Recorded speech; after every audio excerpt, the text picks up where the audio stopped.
Hello friends, आज हम बात करने वाले हैं अमरान मूवी के रिव्यू और फैक्ट के बारे में, जो 2024 में रिलीज हुई बनी तमिल भाषा की एक जीवनी पर आधारित एक्शन युद्ध फिल्म है। इसका निर्देशन राजकुमार पेरियासामी ने किया है और इसका निर्माण राजकमल फिल्म्स इंटरनेशनल ने सोनी पिक्चर फिल्म्स इंडिया के साथ मिलकर किया है।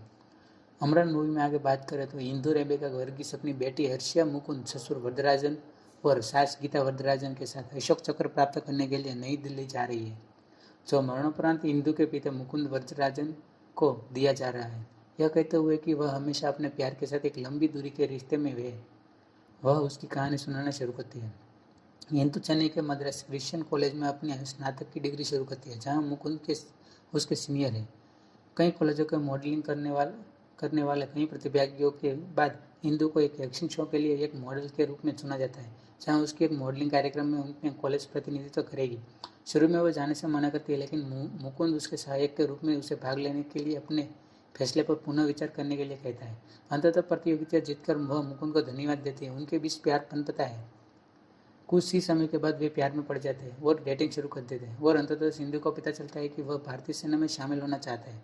हालांकि वह उसकी मां गीता यह पता चलने पर उसके फैसले का विरोध करना शुरू कर देती है। फिर भी दृढ़ निश्चयी मुकुंद सिंधु और वरदराजन के समर्थन से अपने अधिकारी प्रशिक्षण अकादमी प्रवेश परीक्षा पास करता है।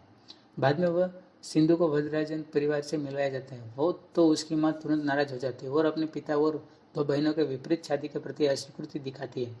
कई महीनों के कठिन परीक्षण बाद वह मुकुंद को राइफल और बंदूक प्रशिक्षक के रूप में पदोन्नत भी किया जाता है, जो मऊगा में सेवा करता है।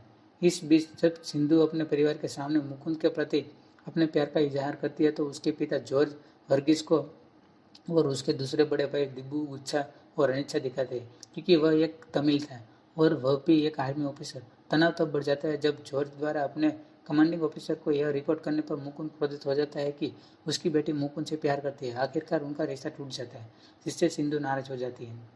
एक साल बाद की चुप्पी के बाद दोनों परिवार उनकी शादी के लिए सहमत हो जाते हैं और 30 जून 2009 को उनकी शादी हो जाती है। उसके बाद दंपति गर्भवती हो जाती है और 17 मार्च 2011 को अर्शिया नामक एक बेटी को जन्म देती है। इसके तुरंत बाद मुकुंद को संयुक्त राष्ट्र सीरिया लेबनान सीमा मिशन में सेवा देने के लिए एक कैप्टन की भूमिका पदोन्नत किया जाता है।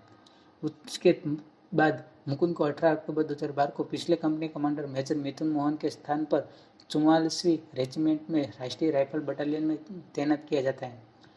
उसे कैट की टीम सिपाही विक्रम सिंह, रविशंकर, माइकल, वहीद, सैफुद्दीन, राजेश, वेकन्ना, मेजर श्रीनाथ, ज्योति और जोगिंदर और उसके commanding officer colonel Amit Singh Dabba से मिलवाया जाता है। डब्बास उसे कश्मीर के सबसे वंचित आतंकवादी अल्ताफ बाबा के बारे में संक्षिप्त जानकारी देता है। वहीद और सैफुद्दीन मुकुंद को कश्मीर के कोने कोने में ले जाता है और मुकुंद अल्ताफ बाबा के पिता अब्दुल गिलानी से मिलाता है, जो इस बात को मानने से इनकार कर देता है कि उसका बेटा आतंकवादी है और उसका स्वतंत्रता सेनानी मानता है।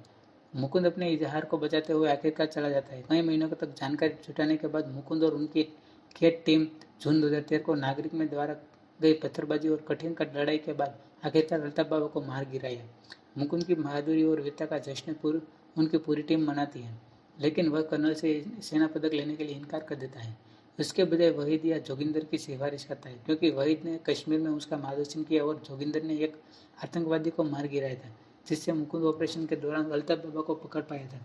लेकिन जल्द ही जैश ए मोहम्मद कमांडर आसिफ वानी नामक एक और आतंकवादी सैन्य खुफिया रडार पर दिखाई देता है। मुकुंद और उनकी टीम उनकी तलाश में बाद में बंदूकों और राइफलों के साथ प्रशिक्षण के दौरान सैफुद्दीन की गोली मिस फायर हो जाती है और मुकुंद की पीठ पर गोली लग जाती है, जिससे वह दर्द में तड़प उठता है।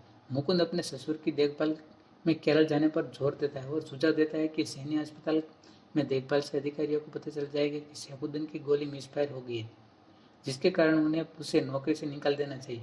बाद में वह केरल में इलाज करवाता है, साथ ही साथ हिंदू और रशिया के साथ समय बिताता है। जब हिंदू उसके घाव को देखकर रोती है, तो उसे वादा करने के लिए कहता है कि वह कभी नहीं रोएगी, भले ही भविष्य में उसकी मृत्यु हो जाए। अनिच्छुक हिंदू उसे वादा करती है और वे मुकुंद से माता पिता से मिलने और एक नया घर खरीदने के लिए चेन्नई जाते हैं। एक महीने के बाद वह चला जाता है और अपने मुखबिर लतीफ की मौत से आहत होता है, जिससे आसिफ वानी द्वारा मार दिया जाता है। और अब उसे पता चलता है कि उसने अल्ताफ बाबा की मौत में योगदान दिया है। अपनी मौत से कुछ क्षण पहले लतीफ वानी को बताती है कि वहीद और मुकुंद अल्ताफ बाबा की मौत में मुख्य दोषी थे।